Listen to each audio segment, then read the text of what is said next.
வணக்கம். பிடிச்சு வச்சா பிள்ளையார்னு சொல்லுவோம். அந்த பிள்ளையார் இந்த உலகெங்கும் நீக்கமர நிறைந்திருப்பவர், முழுமுதற் கடவுள், விநாயகர், விக்னேஸ்வரர் என்று பல பெயர்கள் இருக்கக்கூடிய அந்த முழுமுதற் கடவுளை வணங்கி நாம் இந்த நிகழ்ச்சிக்கு போவோம். இந்த பிள்ளையார் எல்லா இடத்துலையும் ரொம்ப ஈஸியாக வந்துடக்கூடியவர். கூட்ட உடனே எந்த ரூபத்துலையும் ஆத்தங்கரில் இருப்பார், குளத்தங்கரில் இருப்பார், அரசமரத்தடியில் இருப்பார். எந்த இடத்துல ஒரு சின்ன கூரைப்படைக்குள்ள கூட்ட கூட ஓடி வந்துடுவார். எந்த ரூபத்தில் யார் அன்போடு கூப்பிட்றாலோ அந்த இடத்துக்கு எளிமையாக பக்தி பண்ணக்கூடிய ஒரு மிகச்சிறந்த கடவுள் விநாயகர். சின்ன குழந்தைகளுக்கும் அவரை ரொம்ப பிடிக்கும். ஏன்னா யானை முகத்தோடு இருக்கிறதுனால அவரை எல்லாருக்கும் பிடிக்கும். சின்ன குழந்தைகளுக்குலாம் ரொம்ப ரொம்ப பிடிக்கும். அவர் பக்தி பண்ணுறதும் ரொம்ப எளிமையானது. ஒரு தேங்காயை உடைச்சா போதும், ரொம்ப ஈஸியாக குட்டு குட்டின்றாலே போதும். வேண்டுதல்ங்கிறது குட்டு குட்டத்தோட முடிஞ்சு போயிடுது. அந்த பிள்ளையார் ஒவ்வொரு இடத்துல ஒவ்வொரு பேரோட சின்ன சின்ன கிராமங்கள், நகரங்கள், மாநகரங்கள் அப்படின்னு நம்ம நாட்டில் ஃபுல்லாக எல்லா இடத்துலையும், வடநாட்டில் கூட அவரை ரொம்ப பக்தி பண்ணி ரொம்ப அவரை இது பண்ணுவாள். அவரை மேன்மையாக இப்போ மும்பைலாம் எடுத்துட்டோம்னா அவள்லாம் விநாயகர் சதுர்த்தியை ரொம்ப கிராண்டாக கொண்டாடுவாள். அந்த மாதிரி ஒரு கடவுள் விநாயகர். இந்த பக்கத்துலலாம் பார்த்தோன்னா நிறைய கோவிலுக்கெல்லாம் பேர் இருப்பா இல்லையா? அந்த பேரில் பார்த்தேன்னா பரசித்தி விநாயகர், ஆனந்த விநாயகர், பலம்புரி விநாயகர் அப்படின்னு அந்த மாதிரி ஏதாவது சிம்பிளான பேர்கள் தான் இருக்கும் அந்த கோவில்லாம். நான் திடீர்னு ஒரு பேரை கேள்விப்பட்டேன், விஷ நிவர்த்தி விநாயகர்னு சொல்லி. அந்த பேர் புதுமையாக இருந்ததுனால அந்த பேரை என்ன ஏதுன்னு சொல்லி அதை பற்றி விசாரிச்சுட்டு, அது திருவாரூர் மாவட்டம் மன்னார்குடியில் கீழரண்டாந்தருங்கிற தெருவில் அந்த கோயில் இருக்குன்னு போய் பார்க்க சான்ஸ் கிடச்சிட்டு போய் பார்த்தேன். அவர் விஷணவிருத்தி விநாயகருங்கிறது பேர் அவரை வேண்டிண்டா என்ன ஒரு விஷயம் இருந்தாலும் வாழ்க்கையில் ஒரு தீண்டல், விஷ தீண்டல் ஏதாவது நடந்தால், இந்த ஜந்துக்களான கடிச்சிருந்தா, ஒரு தேடு, பாம்பு அந்த மாதிரி ஏதாவது விஷத்தீண்டர்கள் இருந்தால் அதுலேருந்து அவர் நிவர்த்தி நிச்சயமாக அந்த சன்னதியில் போய் அவரோட விபூதி எடுக்கிறவளுக்கு நிச்சயமாக விஷ நிவர்த்தியாக இருக்குங்கிறது ஒரு ஐதீகம். என் மனசில் தோன்றது, எல்லாரோட வாழ்க்கையில் கூட எந்த விஷயம் இருந்தாலும் அதை கூட அவர் நிவர்த்தி பண்ணிடுறதுன்னு எனக்கு தோன்றது.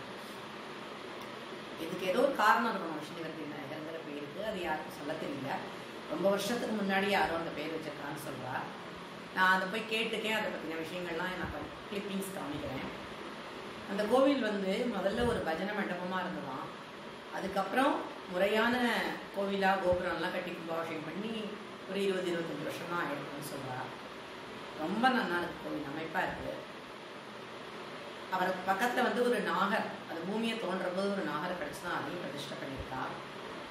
பிரகாரம் சுற்றி வரத்தே அங்கே கிருஷ்ணர் வச்சுருக்கா.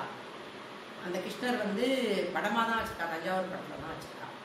அங்கே இந்த இடத்துல மார்கழி மாதம் ராதா கல்யாணம் ரொம்ப விமர்சையாக பண்ணுவாளாம். மார்கழி மாதம் பூரா தினம் இது பாடி, அஷ்டபதி பாடி நாள் பார்த்து ராதா கல்யாணம் பண்ணுவாளாம். ரொம்ப விமர்சையாக பண்ணுவாளாம். அதனால அந்த கிருஷ்ணர் சன்னதி இருக்குது. இன்னொரு பக்கம் காமாட்சி அதுவும் படமாக தான் இருக்குது. ரொம்ப அமைப்பாக அழகாக இருக்குது அந்த காமாட்சியும்.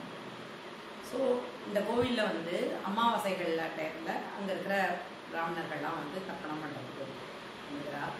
அது மாதிரி ஆவணி ஆட்டம்னா எல்லோரும் சேர்ந்து கூட்டாக பூனல் போட்டுக்கிறதுக்கு உபயோகப்படுத்துகிறார். அது மாதிரிலாம் நல்ல விஷயங்களுக்கு அந்த கோவில் உபயோகப்படுறது. விநாயகர் சதுர்த்தியை நல்ல விமர்சையாக கொண்டாடுறா.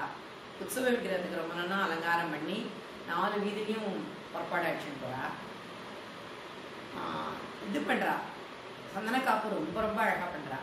சந்தனக்காப்பு திரு சுவாமிநாதன்கிறவர் பண்ணுறார். ரொம்ப நல்லா அழகான சந்தனக்காப்பு நடக்கிறது அந்த கோயிலில்.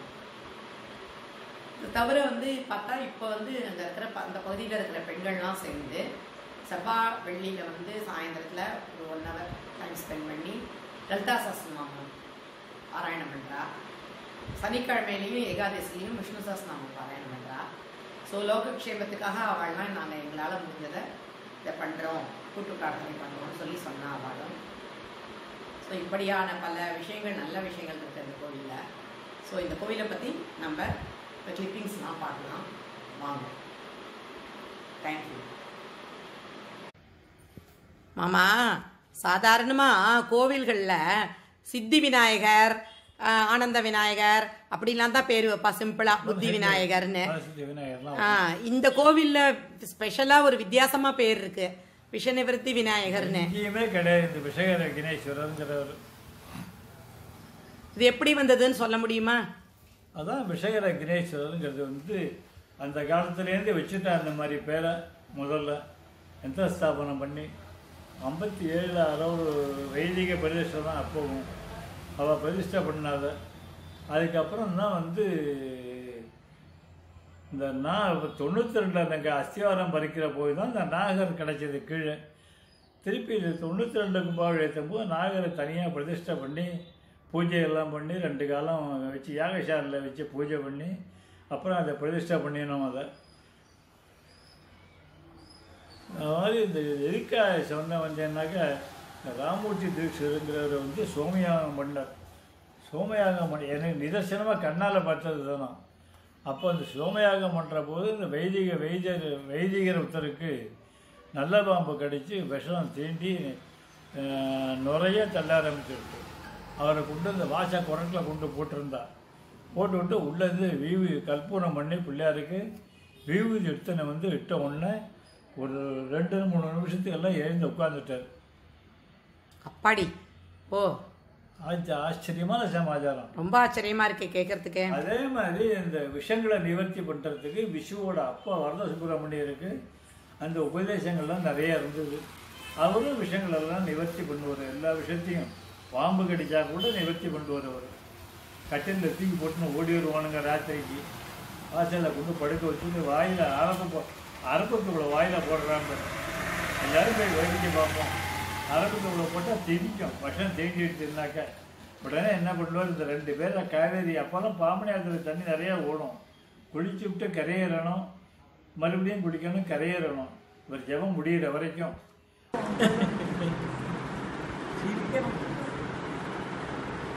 இப்போ நீங்கள்லாம் என்ன பண்ணிட்டு இருக்கீங்க? எல்லாரும் சேர்ந்து உட்கார்ந்துட்டு இருக்கீங்களே, எல்லாரும் என்ன பண்ணிட்டு இருக்கீங்க? லலிதா சாஸ்திரம்.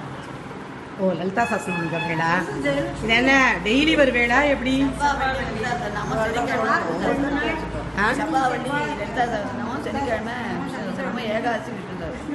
ஓ, ஏகாதசியும் பண்றீங்களா? விஷ்ணு சஹஸ்ரநாமோ. ஓ, உங்களுக்குலாம் எப்படி அவ வீட்டு வேலைக்கு அப்புறமும் இது வந்து செய்யறதுக்குலாம் இந்த அளவுக்கு வந்து செய்யறதுக்கு எப்படி? கூட்டு பிரார்த்தனை பண்ணா ரொம்ப இங்க இருக்கிற விஷநிவர்த்தி விநாயகர் சன்னதியில சொன்னாக்க எல்லா இதையும் நோயெல்லாம் தீர்த்து வைப்பேங்கிற ஒரு நம்பிக்கையில வந்து சொல்றோம். ரொம்ப சந்தோஷம் உங்களெல்லாம் பார்க்கறது, மீட் பண்ணுறது. இப்போ ரொம்ப சந்தோஷம். மேன்மேலும் நீங்கள் எப்போதும் இந்த தர்மத்தை விடாத பிடிக்கணும். அதுதான் ரொம்ப அவசியம்.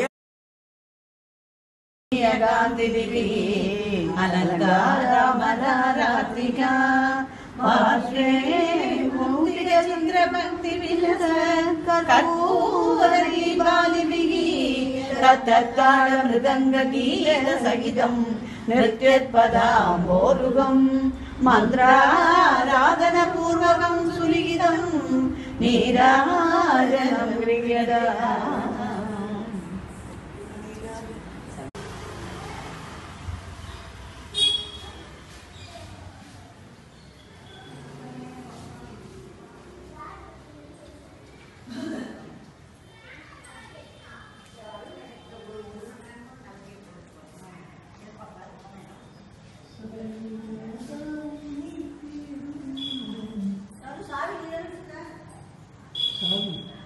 ஆமாம்.